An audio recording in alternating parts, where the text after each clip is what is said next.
Hello, my name is Audrey McCowan. I am a candidate for the Master of Science in Education, Special Education Instructional Specialist, K through 12 at Arkansas State University. Today I will be discussing the lesson plan that we did for Module 7. I did a lesson on probability. This is a sixth grade lesson with a sixth grade standard. The standard is 6.RP.A.1. Understand the concept of a ratio and use ratio language to describe a ratio relationship between two quantities. So I did a lesson on probability for students in about fifth or sixth grade. The first thing that we did was a do now. If two teams play a game, how many winners and losers will you have? The next thing we did, we watched the Study Jams video, basically just to add some digital content into the lesson and to draw the students in for engagement. Next, we did a coin toss. So we went through a discussion about heads and tails and whether or not a coin toss is really 50-50% or 50-50 as a fraction or 50-50 as a ratio.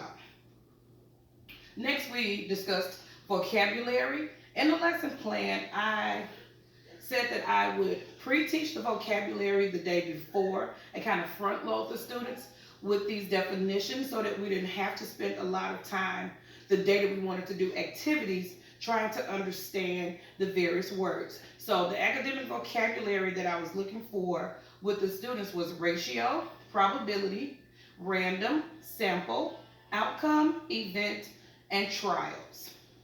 Basically with a big focus on having the students understand if they perform an event one time, it's just an event. But if they perform it several times, even if it's the same activity, it becomes a trial or trials to find the probability. Next, we discussed using these specific vocabulary words. What does a formula look like and how can we arrive at probability or a ratio every single time we did an activity? So P is probability. The event is whatever activity we chose to use. Your top number would be the number of favorable outcomes. The bottom number would be the number of all possible outcomes. So that was the focus for the students, trying to understand, help them to understand the difference between favorable outcomes, the things that we want to try to find, and then all possible outcomes just being the number of events or the number of samples that we were using to get to the specific ratio that we would have at the end of the event. One activity that we used was rolling a big die, and we basically focused on how many outcomes could we have if we roll a die. Total number of all possible outcomes would be 6 because there's 6 sides to a die. Another activity that we did was if we randomly pull a ball, how many possible outcomes could we have? In this particular case, we had 7 different colors, but we had 5 balls for each color. So we basically had to work through the activity with if you pull one ball or if you pull 3 balls, 2 balls, over the total possible outcomes. In this case, because there was 5 of each color, the total possible outcome would be 35.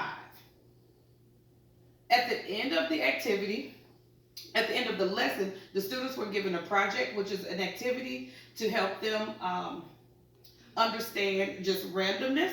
And so they were instructed to put all of their classes on a spin wheel and to spin the wheel to determine whether or not they could land on their favorite class. So the question was, what is the likelihood or the probability that at random you could spin this wheel and land on your favorite class?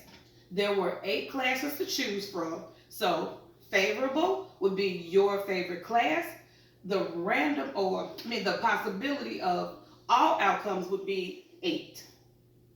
So they were given the materials and a rubric and allowed to complete this on their own. This is an example of student work. This is what one student did for me. And then the exit ticket was a way of trying to connect the lesson and have the students to think conceptually. Given the days of the week, what is the likelihood you would pull your favorite day out of a bag?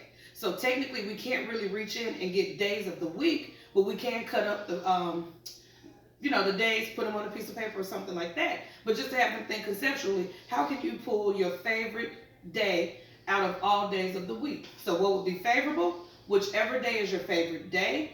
Total possible outcomes, 7, because there's 7 days in 1 week. So this is basically just a summary of the lesson. I uploaded this lesson to my YouTube channel.